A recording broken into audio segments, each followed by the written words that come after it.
অনেকেই অনেক বড় জ্ঞানী আছেন, কিন্তু জীবন পরিষ্কার করতে পারেননি, ভেতরের অন্ধকার দূর করতে পারেননি, মানে কামনা বাসনা, কাম ক্রোধ পাপাচার থেকে মুক্ত হতে পারেননি।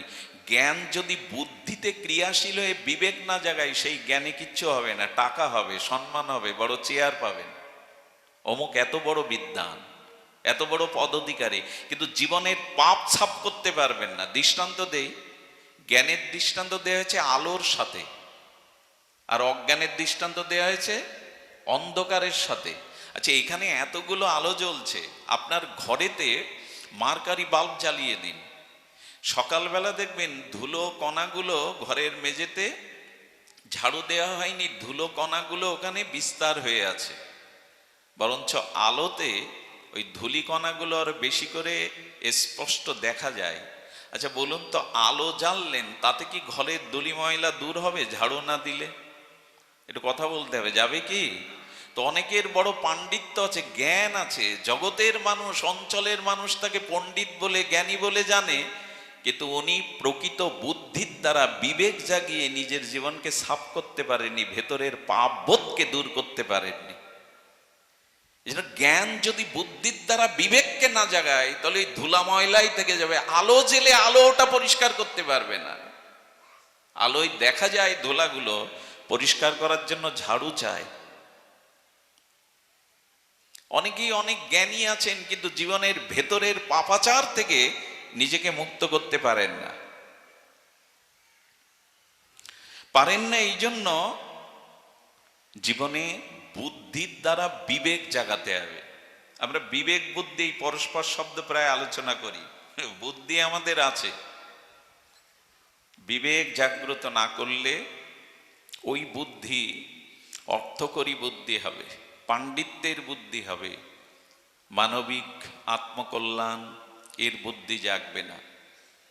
আর বৈরাগ্য রাখতে হবে মনে, বাইরে বৈরাগ্যের ভান করে কোনো লাভ নেই। গোবিন্দ একটা কথা বলে দিয়েছেন গীতাতে, ঘরে দরজা দিয়ে ধ্যানে বসেছো তুমি, অথচ তোমার মন বিষয়ে ঘুরে বেড়াচ্ছে, তুমি প্রতারক, তুমি কপট। ঘরে ঠাকুরের সামনে বসেছো দরজা দিয়ে ধ্যানী হয়ে, তোমার মন, এই জন্য বৈরাগ্যটা মনে, বাইরে না। যে ত্যাগী, এটা ফুটে উঠবে আমার মনের মধ্যে, বাইরে ত্যাগীর বেশ ধরলেই আমি ত্যাগী হয়ে যাব, এমন নয়। সুধীজন, এখন দেখুন ভগবান বলছেন, দুর্লভ দেবদুর্লভ নিখিল শাস্ত্রের প্রতিপাদ্য বিষয় হলো যে এই মনুষ্য শরীরটা বড় ভাগ্য ফলে পাওয়া যায়, দেবতারাও পান না। কেমন শোনায় না যে দেবতারাও পায় না? বলে হ্যাঁ, দেবতারা এই জন্মটা পায় না। তো দেবদুর্লভ, সুরদুর্লভ, এই দুর্লভ মনুষ্য জন্ম তখনই সার্থক হবে। আচ্ছা, মানুষ আবার তিন প্রকার। তুলসীদাস বলছেন, খুব ধ্যান দিয়ে শুনতে হবে, তুলসীদাস বলছেন মানুষ তিন প্রকারের। একটা হলো পলাশ ফুলের মতো, আমের মতো, আর কাঁঠালের মতো। আমি বলছি না, তুলসীদাস গোস্বামী বলছেন। কি কি বললাম?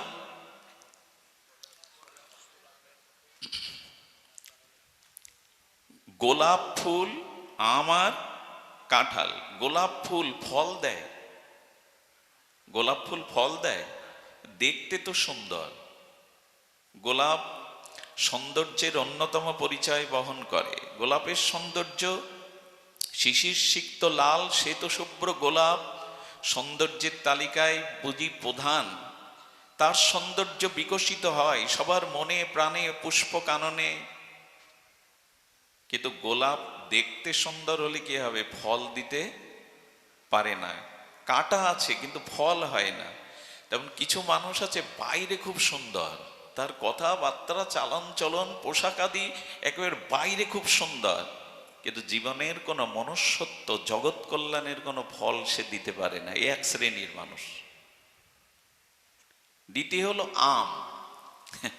আমে ফুলও হয়, ফলও হয়, মানে মঞ্জুরি হয়, মুকুল হয়। আমের আগে কি হয়? গুটি ধরার আগে মঞ্জুরি, মুকুল হয়, আবার আমও হয়। কিছু মানুষ জগতে আছে, তারা যেমন বলে তেমন আবার আচরণও করে। যেটুকু তারা বলছে সেটুকু তাদের আচরণে ফুটে ওঠে, চরিত্রে ফুটে ওঠে। আর একটি আছে কাঁঠাল। কাঁঠালে কিন্তু ফুল হয় না, ফল হয়। কিছু মানুষ জগতে এখনো আছে, বাইরে কিছু দেখায় না, বলে না, কিন্তু তারা জগতের কল্যাণে নিজেকে নিবেদন করে দেয়। জগতে নিজের বিজ্ঞাপন চায় না, প্রচার চায় না। এরা মুখে কিছু বলে না, লোককে কিছু বিজ্ঞাপন করে না, কিন্তু এরা ভেতরে ভেতরে মনুষ্য জন্মের, দুর্লভ জন্মের ফল লাভ করে, ধন্য হতে পারে। এই মানুষের সংখ্যা খুব কম, বিরল। এরা বলে না, এরা আসে জগৎকে দিতে, জগতের কল্যাণের জন্য নিজেকে বিলিয়ে দেয়। ভারতবর্ষের এখনো অনেক জঙ্গল, পাহাড়, গুহা আছে, তাদের দর্শন সম্ভবত সকলের হয় না। ওখানে বসে বসে কোনো গ্রন্থ লেখেনি, কোনো আমাদের মতো ব্যাসপীঠে বসে কোনো প্রবচন করেনি, কিন্তু জগৎ কল্যাণের জন্য তারা প্রতিটি নিঃশ্বাস প্রশ্বাস, ক্রিয়া প্রতিক্রিয়ায় জগতের কল্যাণ চিন্তায় রত। ত্যাগ বৈরাগ্যের মূর্তি তারা। তুলসীদাস গোস্বামী বললেন, শাস্ত্রে বলছে মানুষ আবার 4 প্রকার। 3 প্রকার বললাম, আবার তুলসীদাস বলছে মানুষ আবার 4 প্রকার। সেই প্রকারণে প্রথমে বলছে বেরা, অর্থাৎ কি যেন বাইরে দেখাই ফলটা, ভেতরে কালো, মাখাল ফল। আরেকটি হলো শিলা, শিলা মানে পাথর নুড়ি। আরেকটি হলো নারিকেল, আরেকটি হলো আঙ্গুর। আঙ্গুর বলে না আঙুর বলে? আঙুরই হোক। কপ্রকার বললাম? মাখাল ফলটা দেখতে সকলে সুন্দর, এর ব্যাখ্যা করার প্রয়োজন নেই, কিন্তু ভেতরে কদর্য। বাইরের রূপ, বাইরের সবকিছু তার সুন্দর, কিন্তু ভেতরে কদর্যতা, কপটতা, খল চরিত্র। আমি কয়েকদিন ধরে বলে চলেছি, ভগবান পেতে জীবের বা মানুষের খুব দেরি হওয়ার কথা না। কারণ কৃষ্ণ হলো আকর্ষণ সত্তা, জীব হলো লোহা, আর ভগবান হলেন চুম্বক। এদের দেরি লাগে কি পাশাপাশি থাকলে? ভগবানের অংশ আমরা, তিনি অংশী। অংশীতে অংশ মিশতে দেরি। যেমন জল আর দুধ দিয়ে দিন মিশে যাবে, দেরি হবে কি? আধা ঘন্টা পরে মিশবে কি, না দেওয়ার সাথে সাথে মিশবে? আধা লিটার জল, আধা লিটার দুধ আপনি ধরতে পারবেন না ওর মধ্যে জল আছে কিনা। ওই রঙেই তো রাঙিয়ে যায়, শ্বেত শুভ্র রঙে। কিন্তু আলাদা হয় যখন ওর মধ্যে টক দিয়ে দেন। টক দিয়ে দিলে ছানা হয়ে জলটা। তো ঠিক মাকাল ফলের মতো বাইরে সবকিছু, বিদ্যা বুদ্ধি ঐশ্বর্য, বিদ্যা শিক্ষা, পোশাক আশাক, ভেতরে কপটতা, খল। তার দ্বারা জীবের অকল্যাণ ছাড়া কল্যাণ ভাবনা নাই। এই এক প্রকার মানুষ। আর এক প্রকার মানুষ হলো শিলা, পাথরের ভেতরেও যা। 2 রকম কি?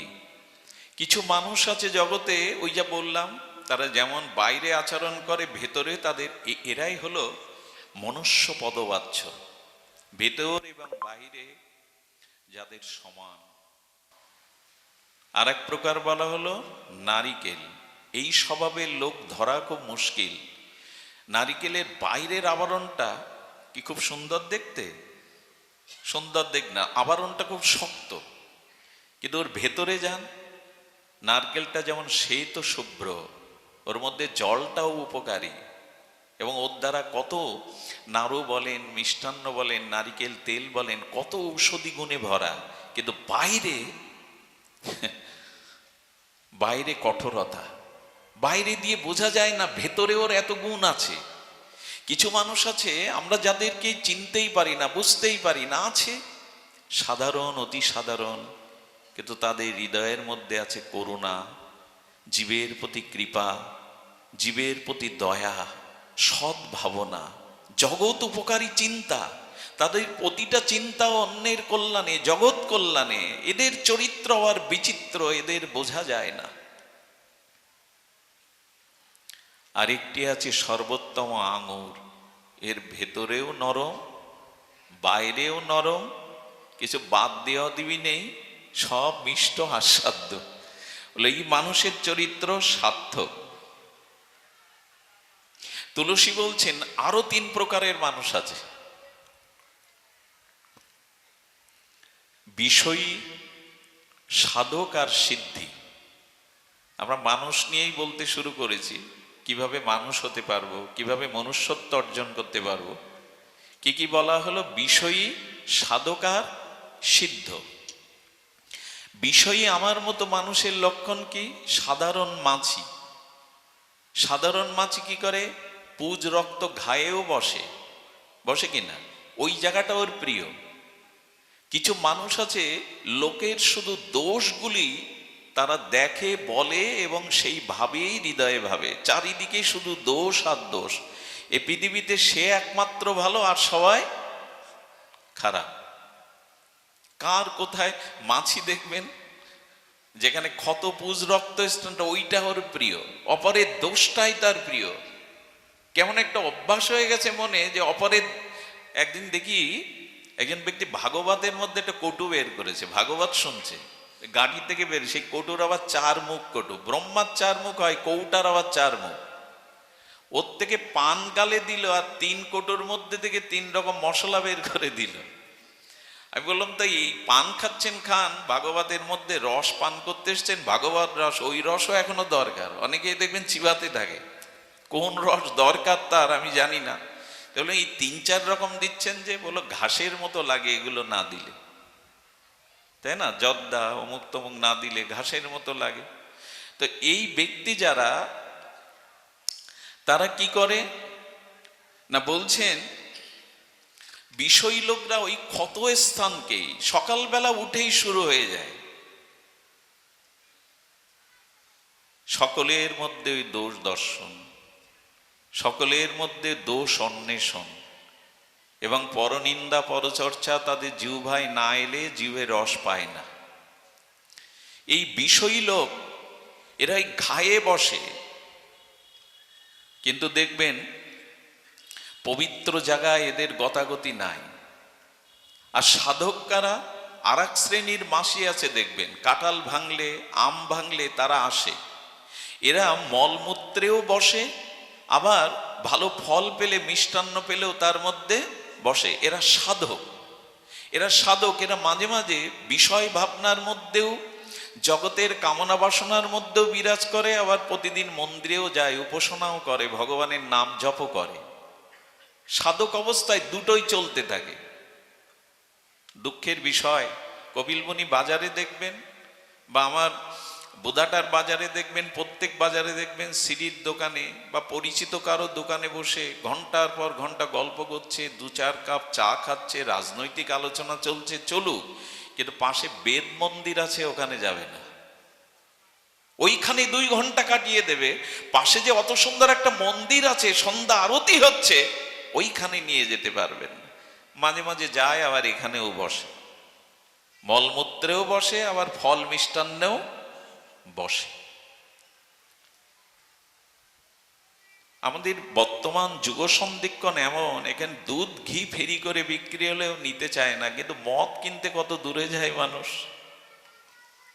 আমি এও দেখেছি, দুধ 60 টাকা চাইছো কেন, দাম বেশি চাইছো কেন, অথচ মদ কিনতে, ড্রাগ কিনতে দর করে না, পকেট থেকে মুঠো করে টাকা বের করে। দুধ কিনতে দর কষাকষি, মদ কিনতে দর করে না।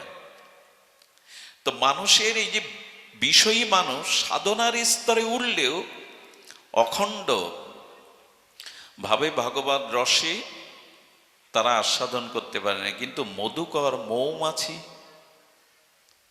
মলমূত্রে বসে তো, ঘায়ে বসে তো, কোথায় বসে?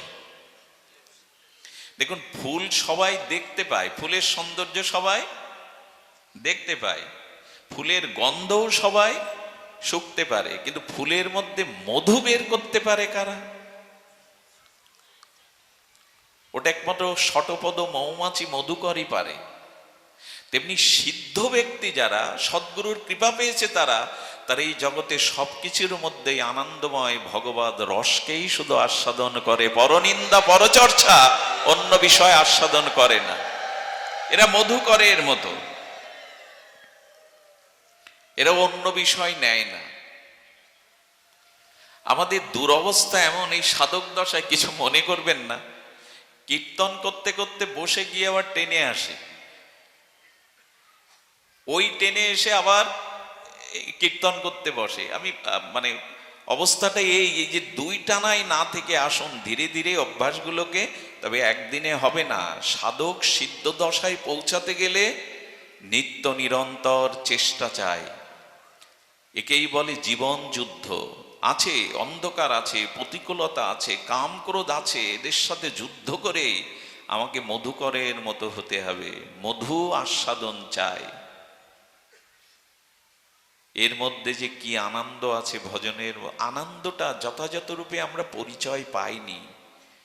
পরমহংসদেব বলতেন, ওরে চিটে গুড় যে খায় তাকে ভালো গুড় দে, দানাওয়ালা গুড় দে। দানা গুড় যে খায় তাকে একটু চিনি দে।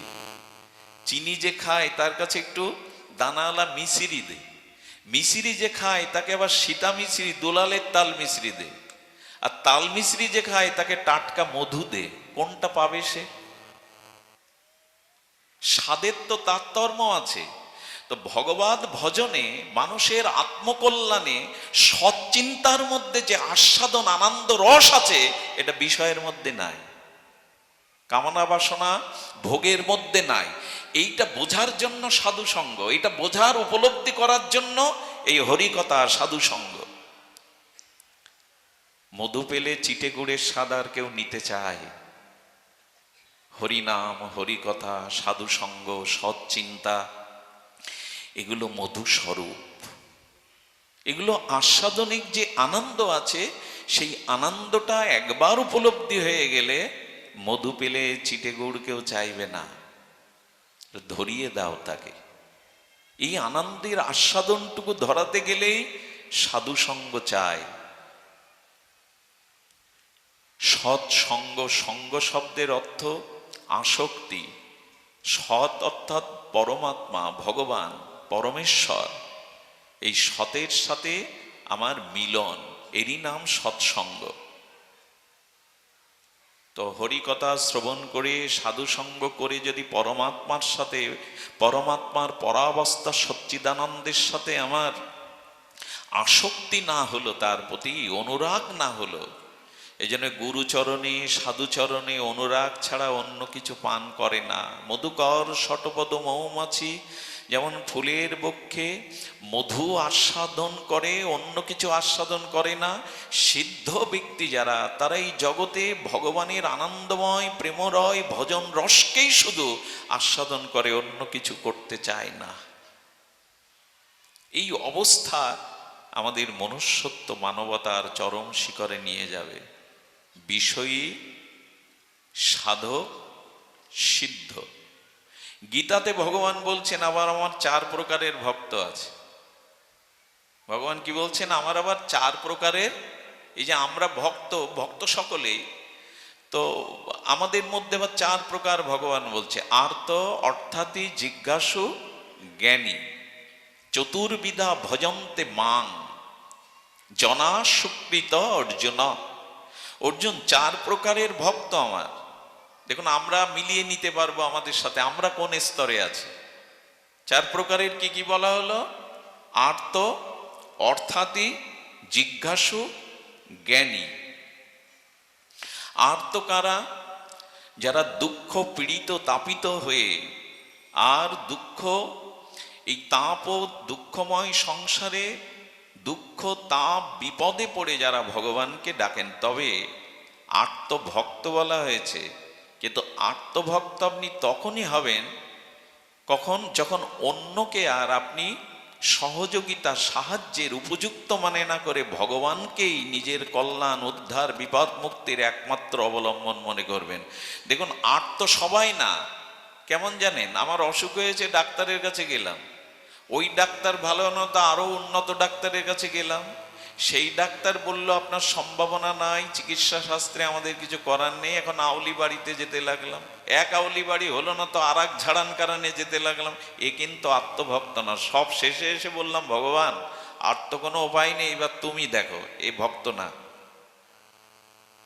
অর্থাৎ বিপদে পড়ে যিনি মনে করেন যে ভগবান ছাড়া এই বিপদ থেকে উদ্ধারের আমার কেহ নাই, এই ভেবে ভগবানকে ডাকেন, এরা আর্তভক্ত। শুধু আর্ত না। যেমন দ্রৌপদী, পঞ্চস্বামী ছিল কিনা?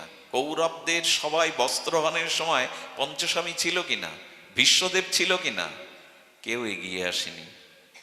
দ্রৌপদী নিজের চেষ্টাও কিছু করেছিল, কিন্তু ডাকলো, হে দ্বারকাধীশ মধুসূদন, লজ্জা নিবারণ করো। কাপড়টা কিছুটা পড়ে যাচ্ছিল, একটু বিলম্ব হলো, কিন্তু বিলম্ব হলেও ভগবান বস্ত্র অবতার হয়ে তাকে বেষ্টন করলেন। সহস্র হস্তির বল দুঃশাসনের হাত ক্লান্ত হয়ে গেল, কিন্তু কাপড় ভরালো।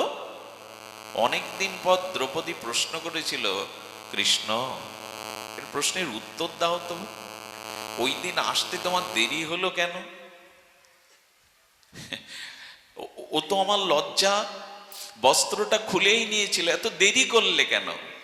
গোবিন্দ স্মিত হেসে বললেন, মানুষের একটা স্বভাব কি যেন পাঞ্চালী, একটা স্বভাব হলো কৃষ্ণা, দ্রৌপদীর আর এক নাম কৃষ্ণা।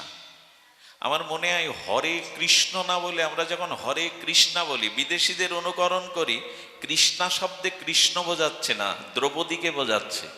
এই জন্য নাম যখন নেবেন উচ্চারণটা সঠিক করবেন। হরে, আমরা ওই পাশ্চাত্যবাসীর আমেরিকাবাসী হরে কৃষ্ণা এরা বলে না, আমরাও বাঙালিরা ওই দিকে, তুমি তো বাঙালি, তোমার উচ্চারণ তো শুদ্ধ, আবার কৃষ্ণা বলতে যাচ্ছ কেন? ওরা ওদের জিহ্বারষ্ট হয়ে বলে, বলুক হরে কৃষ্ণা, ওদের অনুকরণ করি।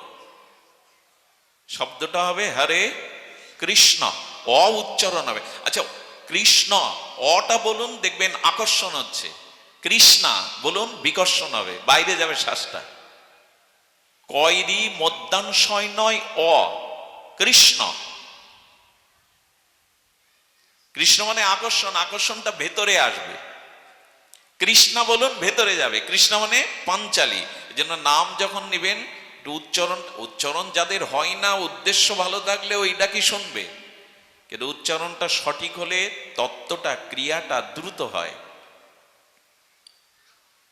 সবকিছু অনুকরণ করি। ওই দেখে দেখি তুলসী পরিক্রমা করতে গিয়ে কিভাবে হাত বাঁকায়, মাজা বাঁকায়, লোকের অনুকরণ করবেন কেন আপনি? আপনার স্বভাব যেমন আপনি সেভাবেই করুন। হরে কৃষ্ণ বলতে পারেন, বলুন, ওদের মতো কৃষ্ণা কেন উচ্চারণ করবেন? অন্যের অনুকরণ প্রয়োজন নাই। তো তখন কৃষ্ণ বলছেন, কৃষ্ণা দ্রৌপদী পাঞ্চালীকে, যজ্ঞসেনীকে, দেখো এই জগতের মানুষের একটা স্বভাব আমি দেখলাম, অপরের দোষ যদি ধুলোর মতো হয় ওটা পাহাড়ের মতো দেখে, আর নিজের দোষ যদি পাহাড়ের মতো হয় ওটা ধুলোর মতো দেখে। এই হলো জগতের মানুষের স্বভাব, অন্যের দোষ অল্প পাহাড়ের মতো করে দেখে, মানে সব গেল গেল রব ওঠে। নিজের দোষ পাহাড়ের মতো, কিন্তু দেখে ধুলোর মতো। দ্রৌপদী, আমার আসতে বিলম্ব হওয়ার দোষটা আমার না তোমার। দ্রৌপদী বলছেন, আমি তো তোমায় ডেকেছিলাম, আমার কোথায় দোষ? বলে, কি বলে ডেকেছিলে? হে দ্বারকানাথ, তুমি আমার লজ্জা নিবারণ করো। দ্বারকা আর তোমার হস্তিনাপুরের অনেকটা দূরত্ব আছে। তো একটা মানুষকে হস্তিনাপুর থেকে আসতে গেলে তো সময় লাগবে,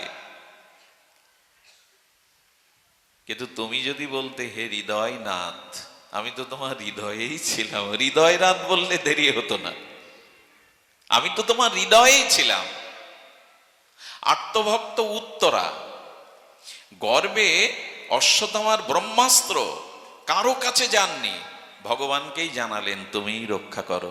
এই জন্য বিপদে যদি পড়েন, 12 ঘাটের জল খেয়ে এসে তারপরে ভগবান, এতে আর ভগবান। আচ্ছা, অন্য কোনো রমণী যখন লজ্জিত হয়, বস্ত্র নাই, আজও কৃষ্ণ কেন দ্রৌপদীর মতো তাকে বস্ত্র যোগায় না? তারা কি নারী না? তারা কি ভগবানকে ডাকে না? আসলে আত্মভক্ত হতে হবে, অন্য কারো প্রতি ভরসা নয়। দ্রৌপদী বলে, এই দুটো যদি ভরসাই করতে হয়, এক ভগবানের প্রতি করো। অন্যরা তোমার বিপদে পেছনে হাসে, আনন্দ পায়, এ জগতে কাকে জানাবে তুমি? আত্মভক্ত তারাই যারা ভগবানকে জানায়। ভগবান আর বলছেন, অর্থাৎই যাদের কোনো বস্তুর প্রয়োজনে, অর্থবিত্ত, যশ, খ্যাতি, পূজা প্রতিষ্ঠার জন্য যারা ভগবানকে ডাকে, বলি এটাও ভালো। তবে বলি, যদি আপনার জীবনে ভগবত ভক্তি প্রকাশ হতে পারে, শ্রী ভগবানের ভাব সাধনা আপনার চরিত্রগত হয়, বিকশিত হয়, তবে সম্মানটা, মর্যাদাটা আপনি তখনই পাবেন এ জগতে কৃষ্ণ ভক্তেদেরই, ভগবত ভক্তেদেরই। আচ্ছা বলুন তো, স্বামী বিবেকানন্দ বাঘা উকিল হতে পারতেন, কলকাতায় 10-20টা ফ্ল্যাট তৈরি করতে পারতেন, সুন্দরী স্ত্রীও পেতেন, কিন্তু জগৎ পূজ্য হতে পারতেন না, যুগনায়ক হতে পারতেন না। এজন্য মানুষ সম্মান চায়, ভালোবাসা চায়, কোথায় পায়? আপনার ভেতরে যদি ভগবত ভাবনা জাগরিত হয়, ভগবত ভক্তির দ্বারা, ভজনের দ্বারা আপনার জীবনটাকে যদি শুদ্ধ, পবিত্র, ত্যাগ বৈরাগ্যময় করতে পারেন, দেখবেন এই জগতের এখনো সাধুকে প্রণাম করার জন্য মানুষ আধা ঘন্টা লাইনে দাঁড়িয়ে থাকে। কেন? এখনো মানুষ আধা ঘন্টা, 1 ঘন্টা লাইনে দাঁড়িয়ে থাকে একজন সাধুকে প্রণাম করবে বলে। সম্মান, শ্রদ্ধা, ভালো। এখানে বিল্লমঙ্গলের জন্য কেউ আসেননি, এখানে আমাকে দেখতেও কেউ আসেননি। বলে কেন এসেছেন? এ প্রশ্ন করলে উত্তর আসবে, তোমার মুখ দিয়ে ভগবান দুটো হরি কথা বলাচ্ছে, এই জন্য এসছি, নাহলে আমাদের কে কাজ নেই? তোমাকে দেখতে এসছি আমরা। ভগবানকে ভালোবাসুন তো জগতে সব পাওয়া হয়ে যাবে। আর ভগবানকে ত্যাগ করে জগতে যা কিছু পেতে চান, এক সময় বঞ্চনা পাবেন, খালি হাতে যেতে হবে। আরে হাতের আংটিটা, হাতের বালাটাও মরার পর খুলে নেয় বাড়ির লোক, কিন্তু ওই হাত দিয়ে যে লোকের উপকার করেছেন, কল্যাণ করেছেন, রাধা মাধবকে তুলসী দিয়েছেন, দুটো বৈষ্ণব সেবা, দরিদ্র নারায়ণের সেবা করেছেন, ওই হাতের পুণ্যফল কে খুলবে আপনার? হাতের 5টা আংটি খুলে নেবে, সোনার বালা খুলে নেবে, হাত দ্বারা যে ভগবত কর্ম, জীবকল্যাণ করেছেন, ওটা খুলতে পারবে না। কিন্তু সেই আংটি পরালাম কই, সেই বালা হাতে কই আমাদের? যা খুলে নেবে তাই তো বললাম। জীবন সার্থক হয় যদি জগতের কল্যাণ আর ভগবানের ভজন করতে পারেন। আজ রায় সাহেবের নামে কেন এত এত, এই কপিলবুনির মানুষের একটি গর্ব আছে, তাদের রায় সাহেব ছিল। আজও তার প্রতিটি অবদান কপিলমুনির মাটিতে, ধুলাতে, আকাশে, বাতাসে একটা দাগ রেখে যান। জীবন সার্থক যদি করতে চান, পরের উপকার এবং ভগবত ভজন, এই দুটি যদি সোনায় সোহাগা মিশে যায়, আপনার জীবন সফল।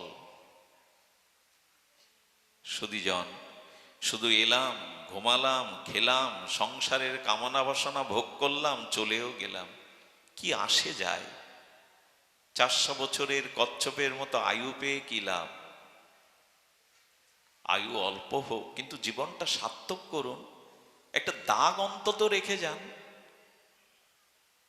সুধীজন, এক সাধু 12 বছর সাধনা করে গুরুদেবের কাছে গেছেন। গুরুদেব সব বিদ্যা, 4 বেদ, ষড়শাস্ত্র, ব্যাকরণ, সাহিত্য, ইতিহাস, ভূগোল সবকিছু মুখস্থ করেছে আপনার কৃপায়।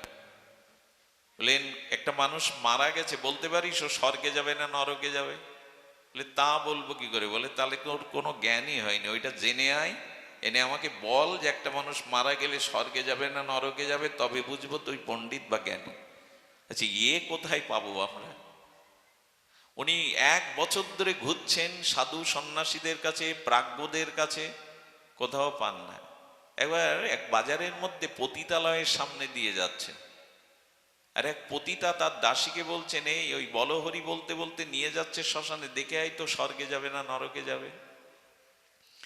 পতিতার দাসী এসে বলছে ও স্বর্গে যাচ্ছে। সাধু ওখানে দাঁড়িয়ে গেছে, এই উত্তরটাই তো খুঁজে ফিরছে 1 বছর ধরে। তা পতিতার দাসী বলছে স্বর্গ কি করে বুঝলো?